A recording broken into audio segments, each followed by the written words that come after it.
Today we're going to be doing a study on Oikos plus House of Peace study. So what are the biblical examples of a person or a house of peace, and how when one person is reached, many others are reached as well? Let's find out. Alright, so this is going to be a two-part study. The first part is about Jesus' ministry. We're going to look through these scriptures, and when you look through these scriptures and this one, you're going to ask two questions. Who was the initial contact, or who heard the gospel first? And then we're going to answer the question, who heard as a result of this person hearing the gospel. So if this first person heard the gospel here, who heard as a result? So after we study these, we're going to come back together and answer the questions on the second part as we move over to Acts. But before we do that, I just want to quickly show you a graphic to help you understand the person or the house of peace. So we learned that we can map out our Oikos. So an Oikos map is simply a map with my name in middle and the people who I know.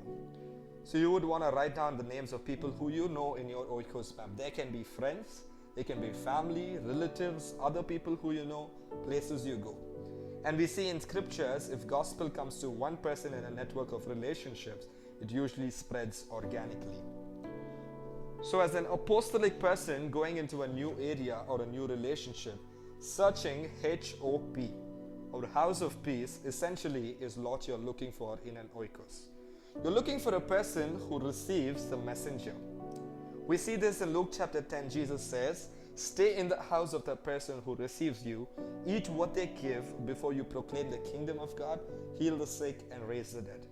So the person who receives you or welcomes you, or your peace rests on them. So not only are they a nice person or a lonely person, or they can be an influential person too. The biblical examples of a person or a house of peace not only accept or receive the messenger, they also receive the message of the gospel.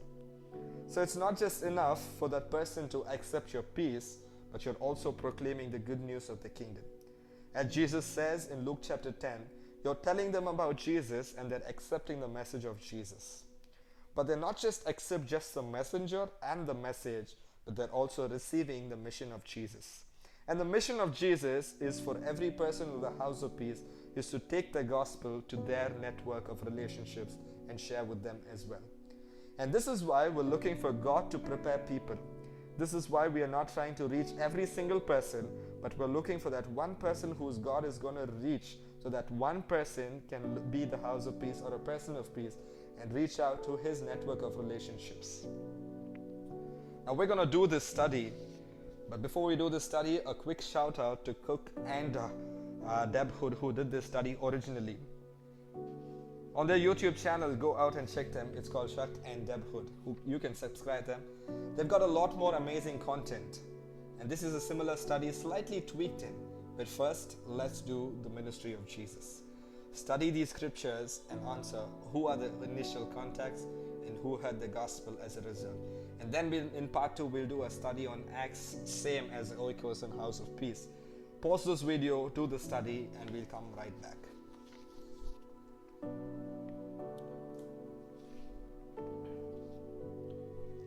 Alright, I hope you enjoyed the study.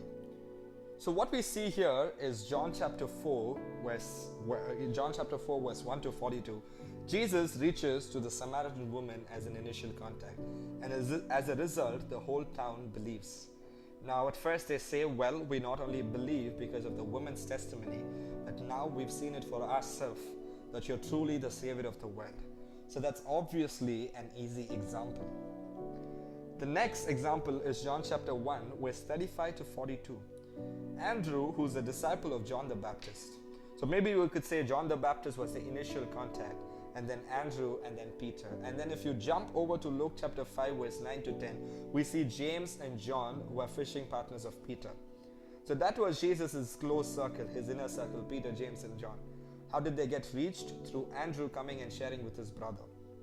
In Matthew chapter 8, verse 14, we see that Peter does not reach out to just James and John, but he also reaches out to his mother-in-law. They started gathering in their house and many others in that village. It says the whole town was gathered at their door. An interesting fact here is that there was a church meeting at Mary's house, or Peter's mother-in-law's house, for almost 400 years. Alright, so Peter's mother-in-law has reached to many others gathering there at the house. And we know that their gathering there was for years as a tradition as it is. The next person is Mary in John chapter 11 verse 1 to 46. You probably remember Mary. It says that she was the same person that anointed Jesus' feet with oil. So she was the sinful woman in Luke chapter 7, and she had a brother named Lazarus who was reached, and obviously Jesus raises Lazarus from the dead, and as a result, many Jews hear the gospel.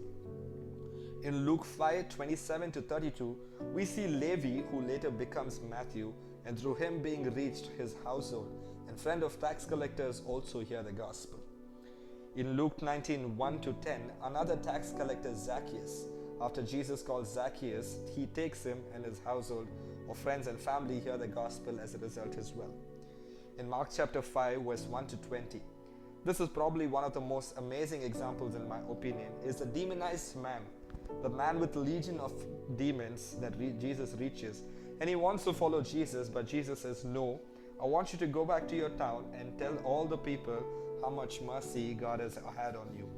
So he goes back to Decapolis and tells how the Lord has been merciful on him.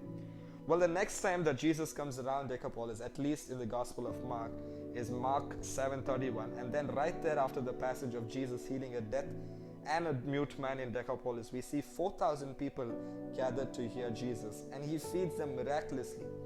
How did those 4,000 or even the deaf and mute men hear about Jesus? Well, they likely heard about the demonized man who went back to Decapolis proclaiming the gospel, proclaiming how the Lord had mercy on them.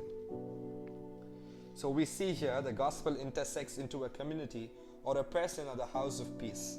And from that person, it begins to expand along the lines of relationship. Okay, so now let's take time to look at the book of Acts and see some similar examples of house of peace or the person of peace being reached and their oikos being impacted as well. So read through these scriptures, write down the initial contact and who heard as a result.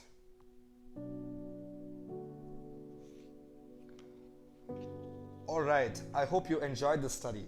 So let's go through it. Acts chapter 9, 32 to 35.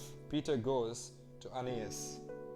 There is a disciple named Aeneas, and Aeneas is paralyzed. He's been paralyzed for 8 years.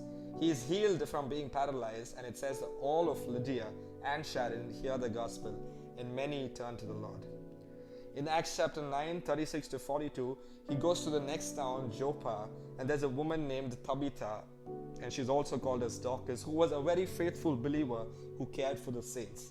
She died, but Peter, by the power of Jesus, resurrects her, and it says the whole of Joppa heard the gospel and believed.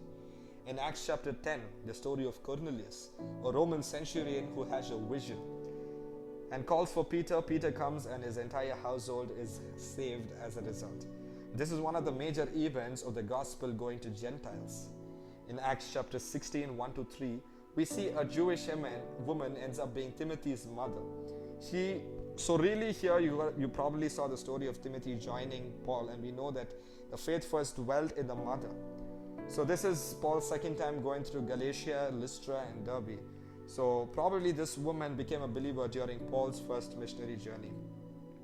And she likely ended up leading her son to Christ, who was well spoken of throughout Lystra and Derbe. And Timothy joins Paul on his apostolic band. So through Timothy's mother, he becomes a believer. And then Timothy becomes one of the main co-laborers with Paul on his second and third missionary journey. In Acts chapter 16, 11 to 15, we have Lydia who becomes a believer. She and her entire household are baptized. In Acts chapter 16, in Philippi, the Philippian jailer who becomes a believer, he and his entire household are baptized that night. In Acts chapter 17 in Thessalonica, we have Jason, who it says basically the person who welcomed Paul, Silas and Timothy into his house. He was persecuted because of it, but there was a large number of Thessalonians who believed, and later Paul writes maybe months later the letter of 1st and 2nd Thessalonians, when we see how healthy this new branch church is, and we believe obviously Jason was the first person to welcome the gospel as he was hosting Paul, Timothy and Silas. In Acts 18, 1 to 4, we see Priscilla and Aquila. Now, some people believe they were followers of Jesus before 1 Corinthians. I tend to really hold on to Paul, saying he was the first one to bring the gospel all the way to Corinth, that Priscilla and Aquila probably actually became believers there. But regardless, Paul invested in Priscilla and Aquila, and they ended up investing in Apollos.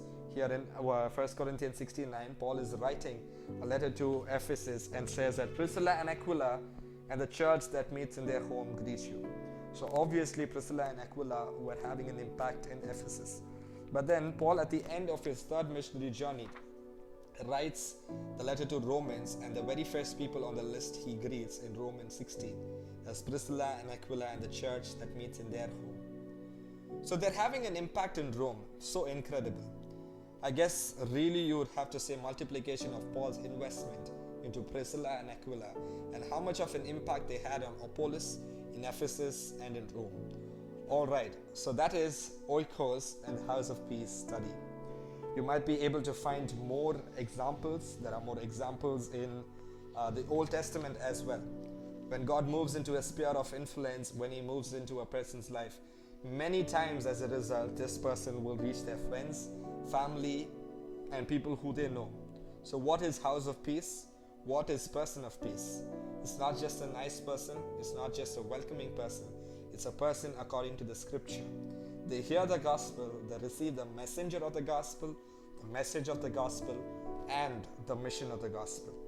They reach out to their friends, family members, and neighbors, and everybody who they know. And that is how the gospel begins to move. Take this, apply it in your life, teach it to others until there's no place left.